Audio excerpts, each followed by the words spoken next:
कहानी की शुरुआत एक अंधेरी जेल से होती है जहां ली नाम का एक आदमी अपनी सेल में बैठा बेहद बारीकी से नकली स्टैम्प बना रहा होता है। ली कोई साधारण कैदी नहीं बल्कि कमाल का आर्टिस्ट है। वो जेल से किसी को एक लेटर भेजना चाहता है, लेकिन पोस्टमैन को देने के लिए उसके पास $10 तक नहीं है। इसलिए वो अपनी अनोखी कला से खुद ही इतना परफेक्ट नकली स्टैम्प तैयार कर देता है कि असली और नकली में फर्क करना नामुमकिन हो जाए।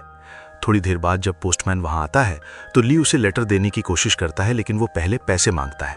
तभी सामने वाले सेल का एक बूढ़ा कैदी अचानक बीमार होने का नाटक करके जोर जोर से चिल्लाने लगता है। पोस्टमैन का ध्यान भटकते ही ली चुपके से अपना लेटर उसके बैग में डाल देता है। ये लेटर आखिर किसके लिए है और क्यों भेजा गया है, इसका खुलासा कहानी के आखिर में होता है। कुछ समय बाद पुलिस ली को जेल से बाहर निकालती है। तब पता चलता है कि वो थाईलैंड की जेल में बंद था और अब हांगकांग पुलिस का इंस्पेक्टर हो उसे अपनी कस्टडी में लेकर आया है। इंटरोगेशन रूम में इंस्पेक्टर होस के ऊपर लगे सारे आरोप पढ़ना शुरू करता है। पहला इल्जाम नकली नोट छापने का था। इसके अलावा 2 साल पहले कनाडा में सेंट्रल बैंक की गाड़ी पर हुए हमले में भी उसका नाम शामिल था, जहां 7 गार्ड्स मारे गए थे। पुलिस को शक है कि इन सब घटनाओं के पीछे एक इंटरनेशनल गैंग का हाथ है और ली उसी गैंग का हिस्सा है। लेकिन ली हर आरोप से इनकार करता रहता है।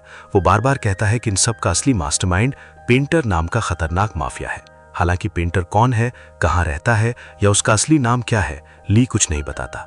इंस्पेक्टर हो जब उससे पूछताछ करता है तो ली के चेहरे पर साफ डर दिखाई देता है। वो रोते हुए कहता है कि पेंटर उसे मार डालेगा, इसलिए उसे वापस जेल भेज दिया जाए। इसके बाद पुलिस उसका ब्लड और हेयर सैंपल लेकर क्राइम सीन से मिले डीएनए से मैच करती है और सारे सैंपल्स ली से मैच हो जाते हैं।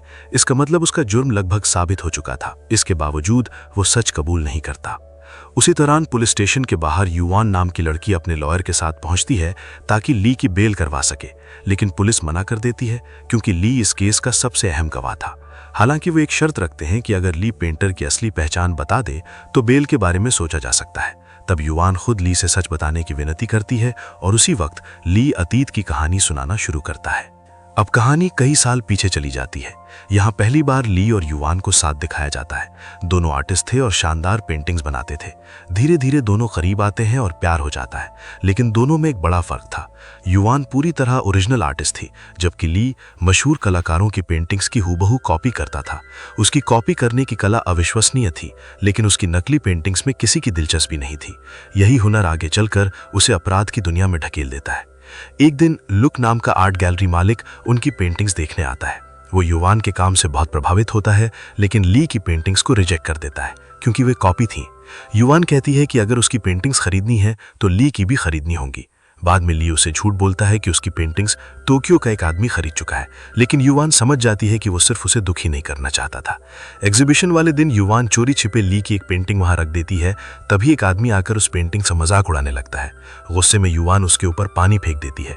बाद में ली उस आदमी से माफी मांगने जाता है तो वह आदमी हंसते हुए बताता है कि उसने जानबूझकर ऐसा किया था ताकि ली उससे अकेले में मिले। वही आदमी खुद को पेंटर बताता है। वो ली की कॉपी करने की कला की तारीफ करता है और कहता है कि ऐसा टैलेंट बहुत कम लोगों में होता है। अगले दिन ली उससे मिलने जाता है और कहता है कि वो उसका ऑफर सुनने को तैयार है।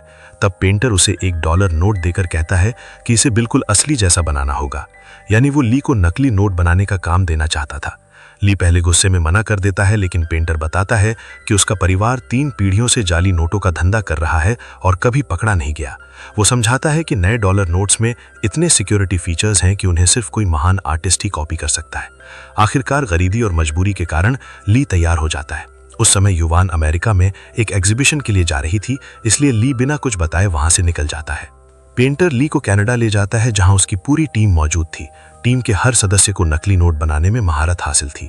वे सब मिलकर अमेरिकी डॉलर को कॉपी करने की तैयारी करते हैं। उन्हें पता चलता है कि नोट्स पर मौजूद बेंजामिन फ्रैंकलिन की तस्वीर, माइक्रो लेटर्स, सिक्योरिटी लेयर्स और खास कलर चेंजिंग इंक को कॉपी करना बेहद मुश्किल है। इस इंक को मोरी इफेक्ट कहा जाता था क्योंकि नोट अलग अलग एंगल से अलग रंग में दिखता था। सबसे बड़ी चुनौती थी वाटरमार्क तैयार करना। इसके लिए वे पुराने चीनी कलाकारों की तकनीक अपनाते हैं और 3 लेयर्स पर डिजाइन बनाने का प्लान करते हैं। ली अभ्यास के लिए कुछ नोट बनाता है और उसकी कला देखकर पूरी टीम हैरान रह जाती है। फिर वे ईस्टर्न यूरोप जाकर पुराने बैंक नोट छापने वाली मशीन खरीदते हैं। पेंटर बताता है कि अमेरिकी सरकार जिस क्वालिटी के पेपर से नोट छापती है उसी तरह का पेपर टेलीफोन डायरेक्टरी में इस्तेमाल होता है, इसलिए वे बड़ी मात्रा में वही पेपर खरीद लेते हैं। इसके बाद नोट छापने का असली काम शुरू होता है। नोट इतने असली लगते हैं कि पहचानना मुश्किल हो जाता है, लेकिन कलर चेंजिंग इंक अभी भी बाकी थी। उस इंक को पाने के लिए पेंटर एक खतरनाक योजना बनाता है। वो अपनी टीम के साथ सेंट्रल बैंक की गाड़ी पर हमला कर देता है, जिसमें उस खास इंक के बैरल रखे थे। गार्ड्स और गैंग के बीच भीषण गोलीबारी शुरू हो जाती है। ली पहली बार इतनी हिंसा देखता है और बुरी तरह डर जाता है। पेंटर कई लोगों को मार देता है और आखिरकार इंक लूटकर भाग निकलता है। इसके बाद वे उस इंक का इस्तेमाल करके फिर नोट छापते हैं और अब वे पूरी तरह असली लगते हैं। पूरी टीम खुशी मनाती है, लेकिन ली अंदर से टूट चुका था। उसे एहसास हो जाता है कि वो एक खतरनाक दलदल में फंस चुका है। धीरे धीरे उनका नकली नोटों का कारोबार दुनिया भर में फैलने लगता है। दूसरी तरफ पुलिस को भी उनकी भनक लग चुकी थी। विंग नाम का अंडरकवर ऑफिसर इस केस की जांच शुरू करता है। इसी दौरान पेंटर अपने पुराने क्लाइंट जनरल से मिलने जाता है और ली को भी साथ ले जाता है। रास्ते में ली उसे बताता है कि वो एक खास तरीके से मौरी इफेक्ट खुद बना सकता है ताकि आगे किसी की हत्या ना करनी पड़े। पेंटर खुश होकर कहता है कि वो ली के लिए एक रिजॉर्ट खरीद लेगा जहां वो युवान के साथ आराम की जिंदगी जी सकेगा। लेकिन जनरल के घर पहुंचते ही माहौल बदल जाता है। जनरल कहता है कि अगर पेंटर का पिता जिंदा होता तो इस डील के लिए मान जाता। तभी पेंटर बताता है कि जनरल ने ही उसके पिता को मारा था। अचानक वो अपनी बॉडी पर बंधे नकली बॉम्ब दिखाता है और ली को रिमोट पकड़ा देता है। डर के मारे ली का हाथ कांपने लगता है और रिमोट गिर जाता है। तभी बाहर खड़ी कार में धमाका हो जाता है। असल बॉम्ब वहां रखा था। इसके बाद भयंकर गोलीबारी शुरू हो जाती है।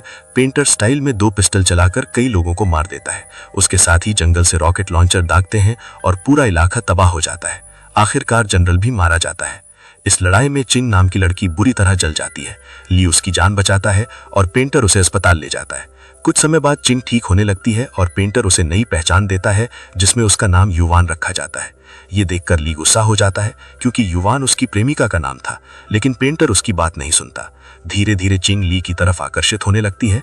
एक दिन वे सब युवान का आर्ट शो देखने जाते हैं। वहां पेंटर ली को बताता है कि उसने उसके लिए रिजॉर्ट खरीद लिया है, लेकिन ली उदास होकर कहता है कि युवान किसी अपराधी के पैसों से खरीदी जगह में कभी नहीं रहेगी। तभी उन्हें पता चलता है कि युवान लुक से शादी करने वाली है। ली टूट जाता है, क्योंकि उसने लंबे समय से उससे संपर्क नहीं किया था। वो फैसला करता है कि वो गैंग छोड़ देगा, लेकिन पेंटर उसे धमकी देता है कि पहले इंक बनाने का काम खत्म करना होगा। उधर अंडरकवर ऑफिसर विंग गैंग तक पहुंचने की कोशिश करता है। तभी पेंटर को पता चलता है कि उसके एक आदमी अंकल यान ने जाली नोट इस्तेमाल करके गलती कर दी थी और इसी वजह से पुलिस तक सुराग पहुंचा।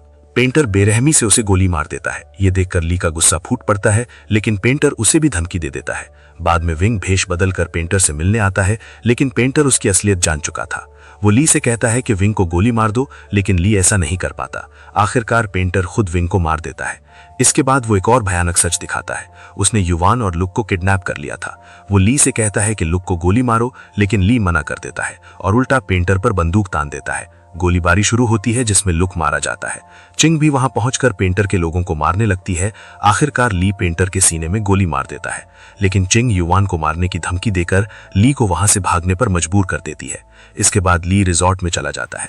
अगले दिन उसे अखबार से पता चलता है कि पेंटर की लाश नहीं मिली। उसे डर लगता है कि कहीं पेंटर युवान को मारने न पहुंच जाए, लेकिन रास्ते में पुलिस उसे गिरफ्तार कर लेती है। यही सब हमने कहानी की शुरुआत में देखा था। अब वर्तमान में लौटकर ली पुलिस को सारी कहानी सुनाता है। वो बताता है कि जेल से भेजा गया लेटर युवान के लिए था, ताकि वो उससे माफी मांग सके। पुलिस उसकी बात मानकर उससे पेंटर का स्केच बनवाती है, फिर उसे होटल में रखती है। वहां ली और युवान के बीच भावुक पल आते हैं, लेकिन उसी समय इंस्पेक्टर हो एक पुलिसकर्मी को देखता है, जिसका चेहरा ली द्वारा बनाए गए पेंटर के स्केच से मिलता था। पुलिस तुरंत उसे पकड़ लेती है, लेकिन वो बेचारा कांस्टेबल निकलता है। तब इंस्पेक्टर हो को एहसास होता है कि ली ने सबको बेवकूफ बनाया है, और यही कहानी सबसे बड़ा ट्विस्ट देती है। असलियत ये थी कि पेंटर नाम का कोई इंसान था ही नहीं। असली पेंटर खुद ली था।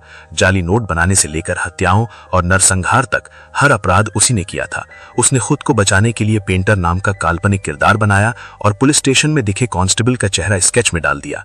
इतना ही नहीं, असली युवान से उसकी कभी कोई प्रेम कहानी थी ही नहीं। चीन से लौटने के बाद वो उससे कभी मिला नहीं था। पुलिस स्टेशन में जो लड़की युवान बनकर आई थी, वो असल में चिंग थी, जिसका चेहरा प्लास्टिक सर्जरी से युवान जैसा बना दिया गया था। ली असली युवान को कभी हासिल नहीं कर पाया, इसलिए उसने चिंग को ही युवान बना दिया।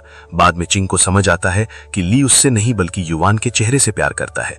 इसी गुस्से में वो असली युवान और लुक को किडनैप करती है। फिर वही गोलीबारी होती है जिसमें लुक मारा जाता है। जब पुलिस ली को पकड़ती है, तब चिंग उसे छुड़ाने आती है, क्योंकि ली ने जेल से उसे लेटर लिखा था। इंस्पेक्टर इंस्पेक्टर हो सच जानने के बाद होटल पहुंचता है, लेकिन तब तक ली और चिंग फरार हो चुके थे। दोनों बोट से भाग रहे होते हैं। तभी चिंग बताती है कि उसने जानबूझकर पुलिस को सुराग दिया है, क्योंकि ली उसे कभी प्यार नहीं करेगा। तभी पुलिस उन्हें चारों तरफ से घेर लेती है। ली भागने की कोशिश करता है, लेकिन चिंग बोट में लगाए गए एक्सप्लोजिव्स का ट्रिगर दबा देती है और जोरदार धमाके में दोनों जलकर मर जाते हैं। आखिर में इंस्पेक्टर हो असली युवान से मिलता है। जब वो ली की फोटो दिखाता है तो युवान कहती है कि वो सिर्फ उसका पड़ोसी था। इसका मतलब ली का प्यार पूरी तरह एक तरफा था। वो युवान जैसा महान आर्टिस्ट बनना चाहता था, लेकिन ओरिजिनल बनने में नाकाम रहा।